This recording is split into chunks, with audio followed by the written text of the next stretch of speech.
I did not know another widow. I didn't know anybody I really didn't even know any single parents, right? I knew some divorced couples, but even that isn't the same thing as being a single parent.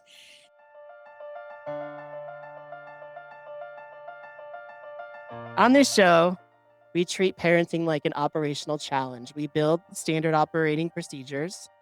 For screen time, we reverse engineer toddler meltdowns and we try to create systems that keep our households running efficiently.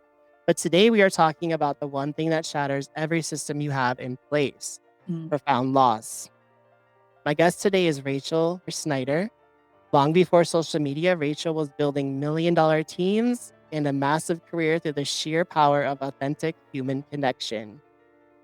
She is a powerhouse in the entrepreneurial space, having trained alongside the creators of the Chicken Soup for the Soul series and leadership experts like Michael Hyatt. But beyond the business success, Rachel is the founder of Spirited Prosperity, where she dedicates her work to helping women and mothers overcome massive life challenges by tapping into a deeper spiritual resilience. I can't imagine, because this morning, just getting the kids out the door, it was like me putting on the shoes of my toddler 1 year old, and then we have to change his diaper. And then my 4 year old, like, she forgot her water on the counter. So mom has to go run back and grab it. And it's just like, it's this constant push and pull of what we have to do. And doing it by yourself I'm always much more thankful when my wife gets home, like if she's out getting her hair appointment or nails done or something like that. I'm always like, wow, I appreciate you 10 times more, because I realize that, oh my gosh, that is so hard to do. Ryan, you make a great point. And you said you have a toddler that's 4 and another one that's 1. Is that Yes, correct? yes, Okay, yes. so my question to you is it was a huge jump to go from 1 to 2 children, isn't it? Did you find that to be the Oh, case? it's a ginormous step. I didn't realize it. We thought got a little overconfident, Yeah, to be honest with you. I will tell you, Yeah, everybody does. That's the reason why we go and do the second one because we're like, I could do this. I got this. We yeah, figured it yeah. out. Child's alive. We're still sane. How hard could it be? That's famous last words. And then the second one, just, it seemed like we had 5 more at once. Our life really got chaotic. And we had an old dog too. And it was just the dynamic of an old dog with a newborn. And he's always licking the kids or always stepping over them. So it seemed like we had 3 kids at once at the same time. We just lost our dog, unfortunately. It feels like it's a little bit more manageable now, just the 2 kids to focus on. And sad as that makes me, it's like once you have your kids, your focus is solely on your kids, right? I'm sure I see your book there behind there, right? Yes, Your that is. kids, And I those were, presume? Yeah. and I, you have a newfound total profound respect for single parents. And my children were older, and it is a huge responsibility. And the great thing about having a family with both parents there is that you can divide and conquer. One of you can tackle one child, the other can handle the other one or the other two. You can divide and conquer if something happens with the dog. Plus, you've got that additional adult moral support. You guys could just look at each other across the room and go, okay, I know exactly what you're thinking. I know you're about to pull your hair out, and I know you need to get out the door. But you understand that you're at the mercy of these two little people, and you're trying to do whatever you can to help each other out. And there's something that's so fortifying and comforting about that because you guys know that you're in the same boat. And you guys both went into the boat willingly, right? You both signed up for this cruise. And I think that's the thing is that for when they're so little, the physical needs, your responsibility is so much more physically engaging, right? You have to have hands. And I can remember for myself, I always thought, I'm really going to enjoy it when these kids can talk and reason and we can just sit and have conversations. And it's going to be a lot easier. So I can get through all of this. And what I found for me, because I have 2 boys, and I don't know, are your children boys, girls, one of each? I have one of each, yes. And the girl come first. Okay, and her name is Riley, Riley, and your son yes. is Reese. oh, Riley and Reese. I love that. My name's Yes, Ryan and my wife's name's Randy, so it's all ours. I love that. And I guess I'm gonna step out on a limb here and say that perhaps Riley and Reese have very different personalities. Oh, yeah. Okay, and who's the more spirited child? My firstborn, Okay, Riley, she is a firecracker. It's her way or the highway, and she knows okay, how to manipulate us and get mom to go to Target and get dad to let her sleep in bed with us at night. And yeah. she's very witty. Interesting because I've got 2 grandchildren, and they are 5 and 3, about to be 6 and 4, and Grayson came first, and Autumn came second, and I not raising girls myself, I was never really manipulative. manip they know what they're doing, but they're so cute about it, aren't they? And so Mhm. you're like, "Okay, it's worth it." And I'm seeing it now firsthand. I will tell you, raising 2 boys, you didn't have quite that. I never saw it. It didn't come out.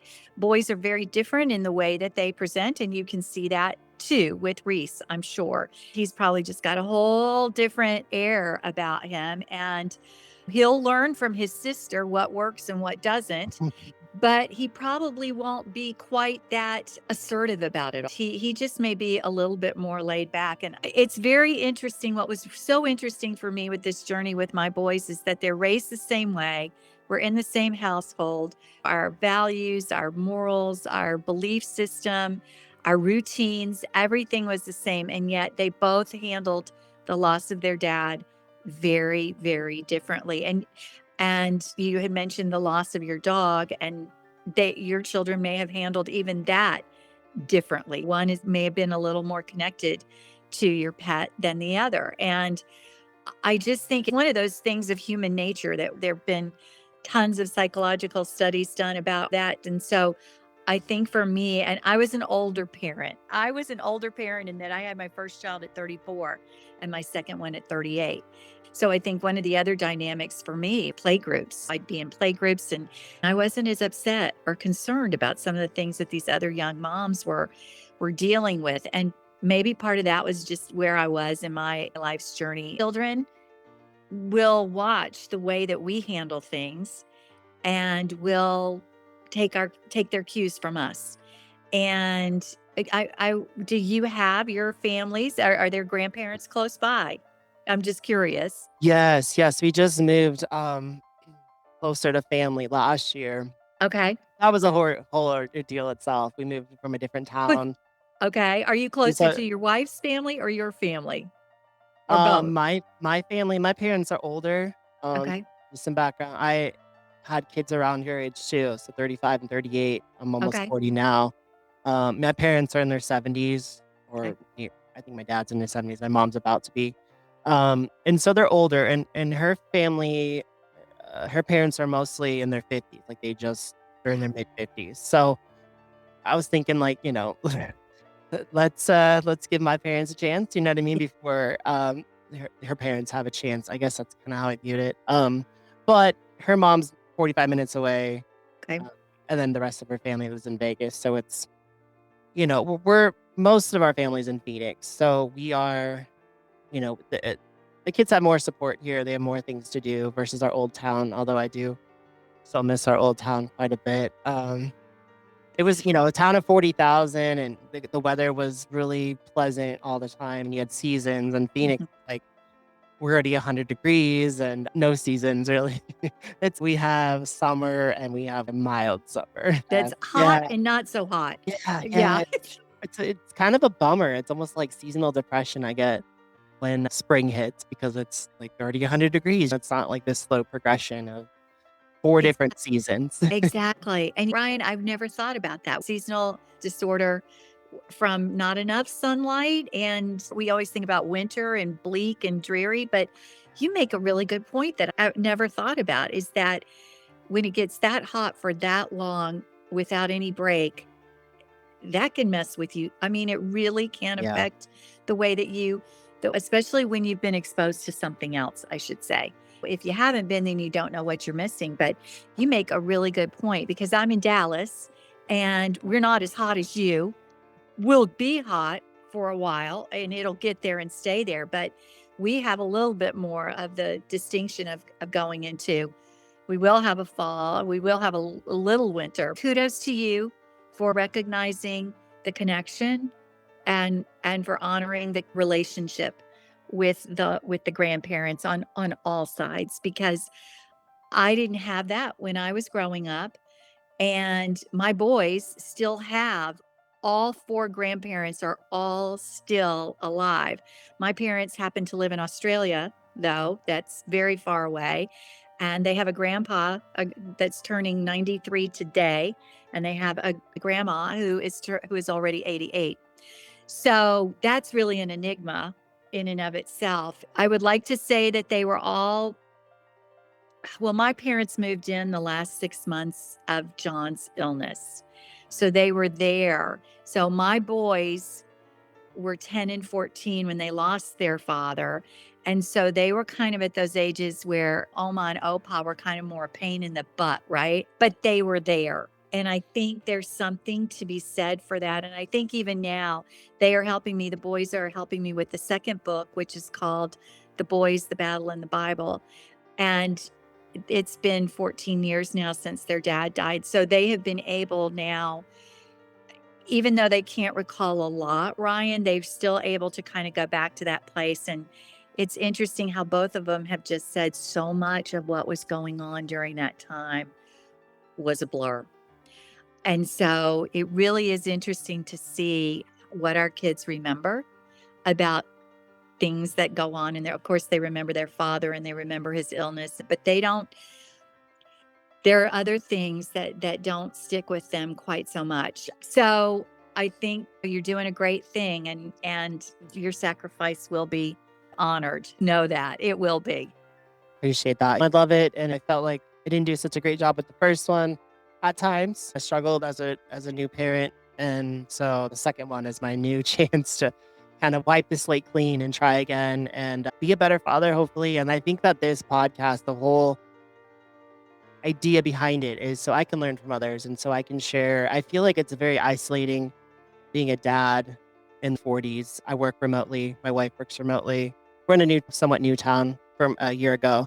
I don't know many people. I don't have many friends. So this is a way to connect, but also learn in systems that you use in your household or you've established and kind of bring it back into my household and pick your brain on your expertise. And so I've really enjoyed hearing your story and just gaining that experience from you. You have such a great outlook on life and sunny disposition. And so sometimes it's hard to maintain that, I find, when every day feels mundane and you do the same thing over and over, and that saying the days are long but the years are short. I really live that every day, it seems like. So this is a great connection. And given the fact that you and your wife both work remotely, our culture has changed so much in that there's so much more flexibility and freedom, but our opportunity for connection, you are being intentional. So good for you for recognizing that you have to be intentional about making connections. As your kids get older, you're going to be swamped with school things, and there's going to be class parties, and there's going to be all those things that I have forgotten about. But now that I'm a yaya, flashbacking to all of the things that the boys were involved in. And I will tell you that for me, after I lost my husband, and I mean, we knew he was going to die, fatal terminal disease, you're still never ready. You're never, whether you lose somebody suddenly or gradually, you're never ready. But because those boys were in school, John had just started high school. Jake was still fifth grade.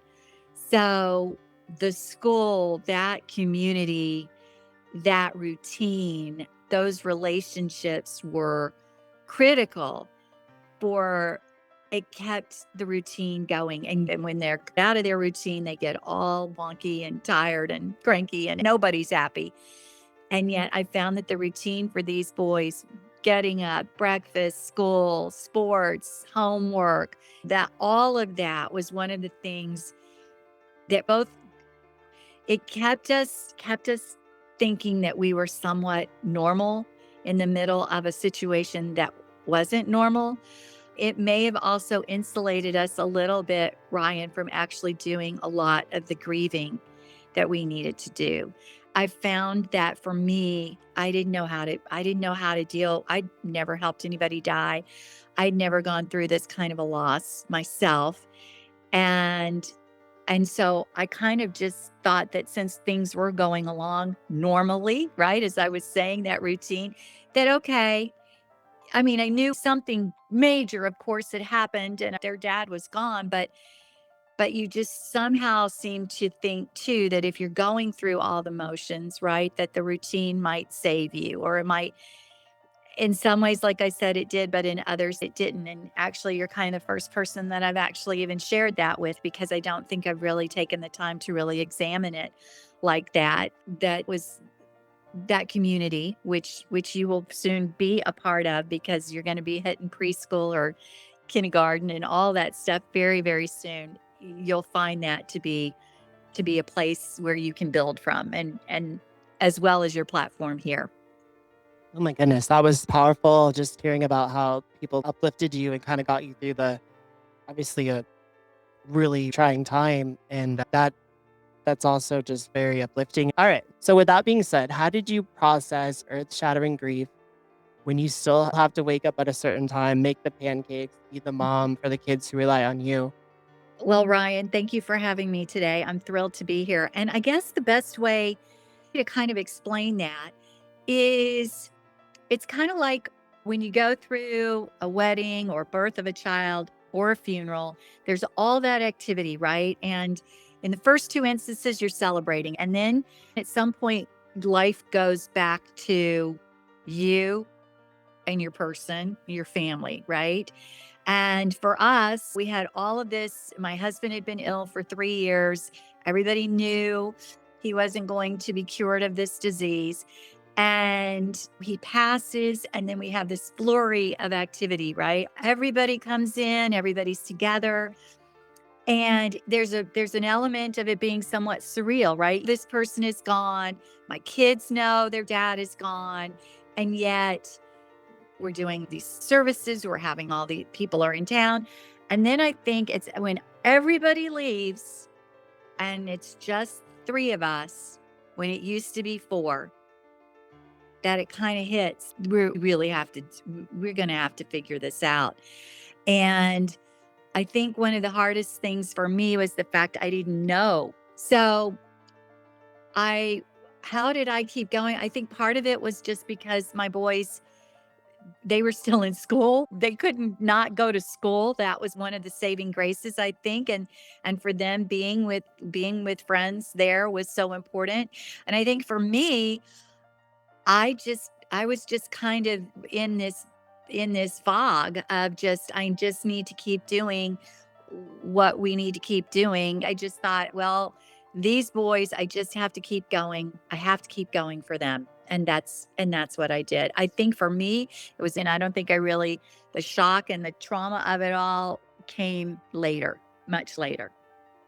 Sure. And judging by your book title, a little bit of faith that came into it. No, there was a lot of faith. I think for me, there was a lot of faith that kind of changed. I had core beliefs and I grew up in a very faith-filled household.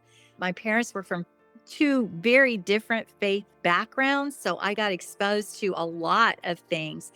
But for me, at this point in my life, the structure of Sunday was we were in church in the morning, we were in church at night, we were at church on Wednesdays, we were in church a lot. My parents might have had very different ideas about what happened in those services. However, they were very good about sharing the stories of the Bible. We knew who Jesus was, we knew about the miracles, all of those things. But for me, relationship is more important than religion. Religion gives us the guardrails, it gives us the structure, but it's the relationship that Jesus wants with us that is so important. And for me, he got so real because I got to the end of my rope. When somebody says there's nothing we can do for your loved one, there's not a thing we can do. Get your affairs in order and just watch this happen. When you get to the end of the rope, you say, "Okay, Lord, I have not a clue. So I have to rely on you." Amen. I have a very similar background with church services and religious family, and that was a huge strength of comfort for me going through. Obviously, it pales in comparison to your loss, but we mentioned my loss of my dog of 14 years. And so Yeah. I've had a lot of time with God recently where it's like, okay, I need you to kind of get me out of this and get me past this sticking point because I feel like it really was tough to get through and pales in comparison to your story, but it's a little bit of my own experience. With Grief, loss stinks. It comes back at weird random times, and sometimes I'm fine, and then sometimes I'm crying in front of my kids, and I'm like, I don't know how to handle this, and so I just commend you for your strength during all this with your kids and keeping their worlds spinning when I know it's probably extremely tough to do being that main provider for your kids and going through that. With that being said, we throw the word resilience around a lot in parenting. We Mm, want our kids to be resilient when they fail, right? Like they strike out a T-ball or they fail a test. But how do we model resilience for them when dealing with real trauma? Was there a difference between being strong for the kids and accidentally teaching them to suppress their negative emotions? and that's a great point that you bring up. And I think that what you just said about letting your kids see you cry, letting them see you sad, letting them see you pray, letting them see you question, letting them see you be angry within normal limits. This is what is so important. And we are all going to live with disappointment. We are all going to live with loss. We are all going to have things come into our life that we're not ready for, prepared for, or weren't expecting. And as I mentioned to you earlier, our children are watching us and they are taking their cues from us. And my boys watched. My boys watched me and they helped me take care of their father. They watched us have conversations. They watched us tell them we don't have an answer. We don't have an answer, but we are going to say our prayers. We're going to talk to God about this. And I know that when they're young, this concept of God, this concept of death, they are big concepts. And we feel like, okay, as the parent, we're supposed to be able to explain all this. Well, Ryan, sometimes there just isn't an explanation. And I think that when they can see us hurting and not knowing the answer, at least it makes it palatable. It gives some kind of a reference point because I don't think it serves any of us well to be so stoic to pretend that none of this is affecting us. When they see us dealing with the hard things and then also dealing with the good things, they are going to learn so much from that. I love that. And the vulnerability of it, of letting them see your real emotions and not hiding it because you want to, at least I feel this way. I want to hide it from my kids sometimes. Like I don't want them to see that have emotions. We talked with the psychologist on the show last time and she said that's actually what you don't want to do. You want your kids to actually have emotions, and especially boys when they grow up. Society expects boys to just kind of take things on the chin and keep moving and not have those emotions. So I think we're kind of doing them a disservice if we don't do that. Grief, as we talked about, grief doesn't hit two people the exact same way. So if you and your kids were navigating the loss with different phases, how did you navigate through that? If one of you are maybe in the numb phase and one of you are in the anger phase, how did you give each other grace for that? No, you're so right. Because the oldest was 14 and he had just started high school. I will tell you, his teachers showed him a lot of grace. He probably should have failed that year. But what I found was a lot of them had not dealt with this either. They hadn't had a kid lose a parent to a terminal illness. And because the pain was so bad for John, he turned to drugs. John's the one that went down the road of addiction. And that's what the subject of the second book is about. Jake got addicted to sports. If it had a ball or a bat or something, that was where he was. That's where he was. So they both handled this same event very differently. And I didn't have any exposure, just like I didn't know much about it. I didn't know anything about drugs. I thought, okay, when John started acting out, I thought, okay, it's a combination, right? It's adolescence, it's grief, high school. This is all normal stuff, right? I had no idea that he was buying them and selling them and using them and stealing. So I had to start a whole new journey. How do you do addiction with a 14-year-old, and this went through several years, and we did the whole thing, ending up with an intervention and rehab, all before he turned 18. So that we were all on different pages, right? At this point, I'm just trying to keep the two of them. I'm trying to keep the older one really alive and keep from killing himself. And Jake, I've had both of these boys, they're contributing to this second book. And Jake was just still at that point at 10. He was just still somewhat innocent about all of this. He could still crawl into bed with his mom when he got scared of a thunderstorm. That's still where he was.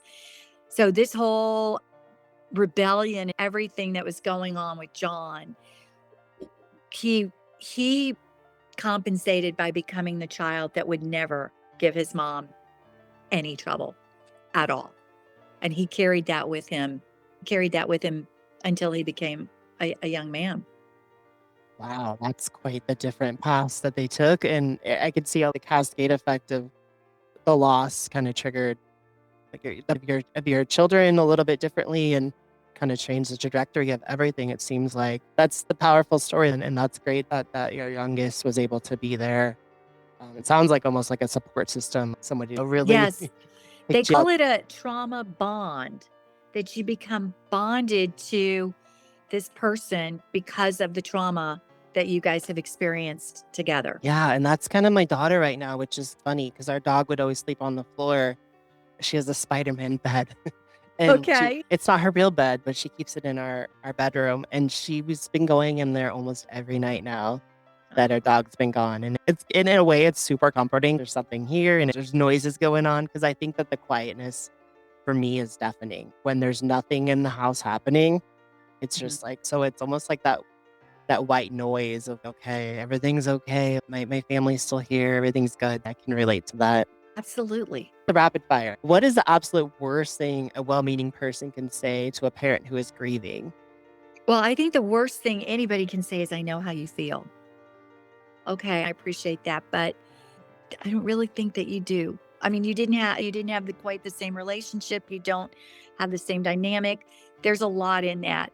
Yeah, no, hopefully I didn't say that earlier No, at you all. I didn't. just think that's just one of those common, well-meaning state, but if they haven't walked in your shoes. Okay. What is the most helpful practical thing a friend or neighbor can do to support a family going through loss? Be available and let them know it. Let them know and just remind them. It may be a simple text every day that says, "I'm available for whatever." And that's it. You may get a reply, you may not, but just that availability is huge.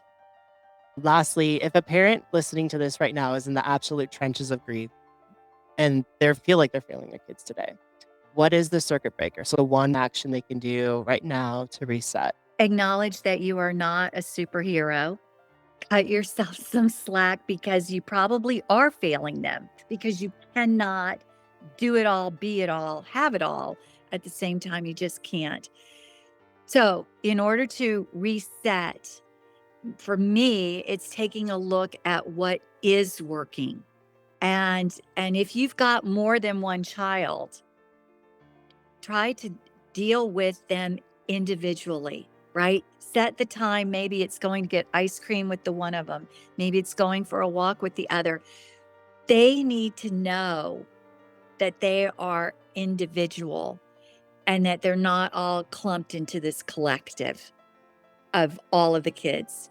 If you can deal with your children individually, take them away for a date per se, I think that you'll find that that could be one of the most helpful things that you can do for yourself and for your children. That's awesome. Practical advice. And if you have failed them or something hasn't gone the way you wanted it to, acknowledge that too and just say, "I didn't handle that well. I'm sorry this happened." And if they need to talk about it, great. And if they don't, at least they know that you are aware. Absolutely. Rachel, I cannot thank you enough for holding space for this conversation today. For the parents listening who are in the thick of it right now, where is the best place for them to find your resources and connect with your work? Oh, well, you can find the book on Amazon, and it's also recorded on Audible. This is a memoir trilogy, so there are 3 parts to it. The story of the loss of their dad, the boys, the Bible, and the battles will come out on Father's Day, and then the 3rd one will be God, the Guy, and the Girls, which will tell how I met a widower, and we dated long distance for 10 years, and he had 4 girls. So, and how all of that has come about and what my life looks like now. My community is called Spirited Prosperity. That's the name of my company and my website. I'm available on Facebook, LinkedIn, Instagram, and YouTube. Well, thank you so much. I'm gonna link everything in the description of this video, so everyone go there. Thank you for your time, and everyone listening, hug your kids, trust your system, and we'll see you on the next episode.